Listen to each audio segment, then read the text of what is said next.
யார் முட்டாள்? முன்னொரு காலத்தில் ஒரு கிராமத்தில் ஏழையிலேயும் பரம ஏழையாக ஒரு மனிதன் வசித்து வந்தான். அவனுடைய பெயரே தெரியாமல் எல்லாம் தரித்திர நாராயணன் என்று அழைத்து வந்தார்கள். அவனிடத்தில் வீடு இல்லை, வாசல் இல்லை, சொத்தும் இல்லை, எந்த பொருள்களும் சேமிப்பில் இல்லை. இரண்டு வயதான பசுக்கள் இருந்தது.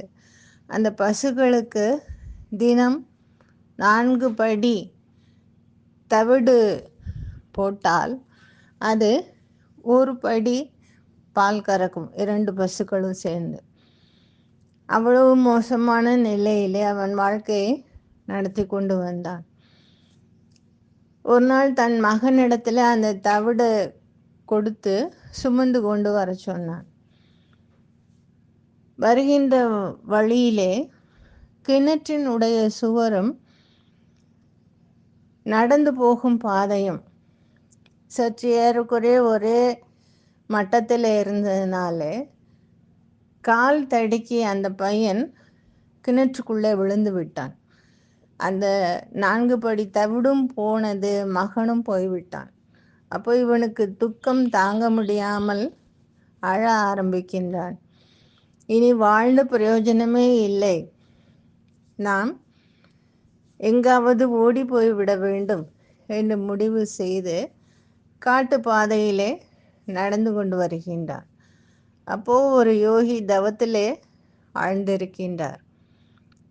அவர், ஏன் இந்த பகுதியிலே நீ வந்து கொண்டிருக்கின்றாய்? இங்கு ஜன நடமாட்டமே கிடையாதே என்று கேட்கின்றார்.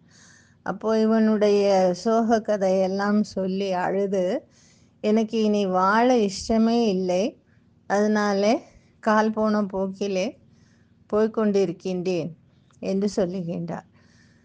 இவன் மீது இறக்கப்பட்டு அந்த யோகி குபேர மந்திரத்தை உபதேசம் செய்கின்றார்.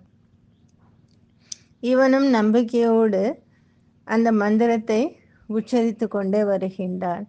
குபேரனுடைய தரிசனம் கிடைக்கின்றது. குபேரன், உனக்கு என்ன வேண்டும்? எதற்காக என்னை அழைத்தாய்?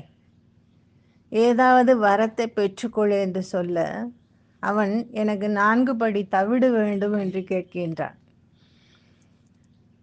மனிதர்களும் இவ்வாறே ஆலயங்களில் சென்று இறை வழிபாடு செய்கின்றோம்.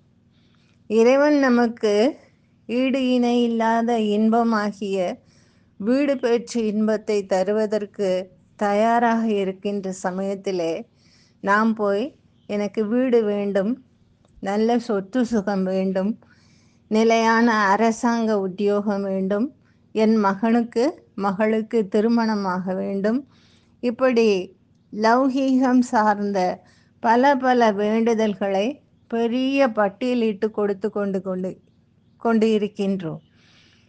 யாரிடத்திலே போய் என்ன வேண்டுவது என்று நமக்கு அந்த அறிவு கூட இல்லாமல் அடிமுட்டாள்களாக இருக்கின்றோம்.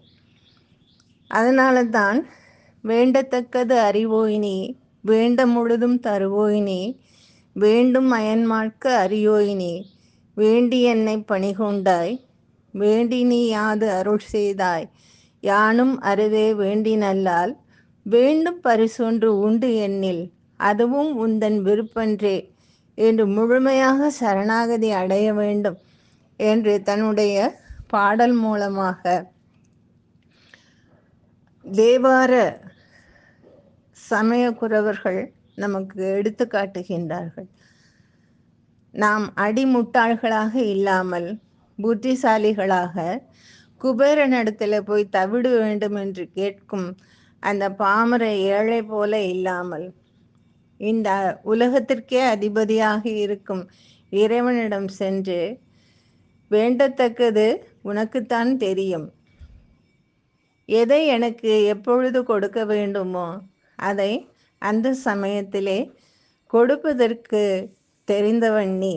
நான் எதுவும் உன்னிடத்திலே பட்டியலிட்டு கேட்கவில்லை என்று முழுமையாக சரணம் அடைகின்ற அந்த சரணாகதி மனோபாவத்தை இறைவன் தந்தருள வேண்டும் என்று வேண்டி கேட்டுக்கொண்டு நிறைவு செய்கின்றேன். நன்றி, வணக்கம்.